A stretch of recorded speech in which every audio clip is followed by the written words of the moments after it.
I didn't want to be a preacher.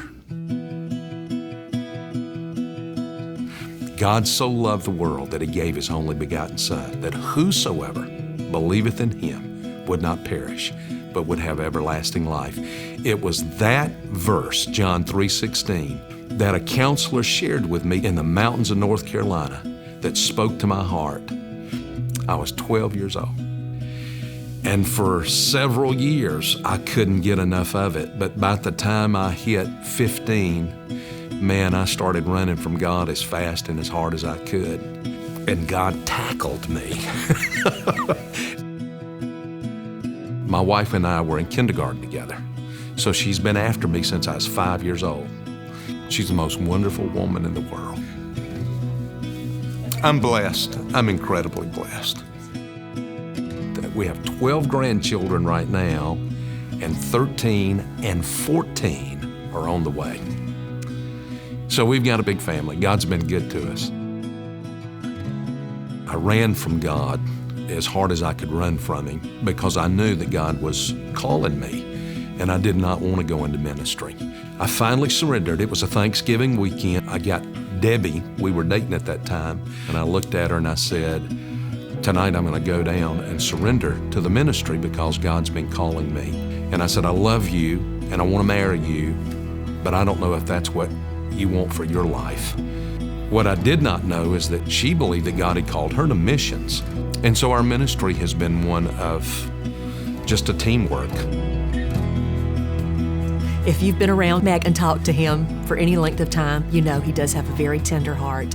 When he's around people, it's like a switch flips on. He absolutely loves it, but he lives to preach.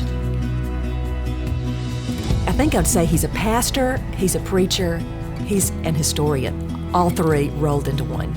What drew me first to Valleydale was this sense of community, the way the New Testament describes fellowship among God's people. I have never been a part of a church that has a deeper sense of community like they do at this church. Now, I know the big question is this. Everybody wants to know, why would you leave a megachurch and come to Valleydale? And number one, God's not impressed with what impresses man. God looks at the heart. When we began talking with this committee, we thought, well, we can help this church find a pastor. We've done that so many times. I remember Mac and I both thinking, these are really nice folks. And the Lord he just began pricking our hearts. Well, here's what they need. Well, you have those gifts and abilities. Well, here's a place where somebody could be used. Well, why couldn't I use you there? And then we began praying. We got on our face before God. We just came to that absolute decision.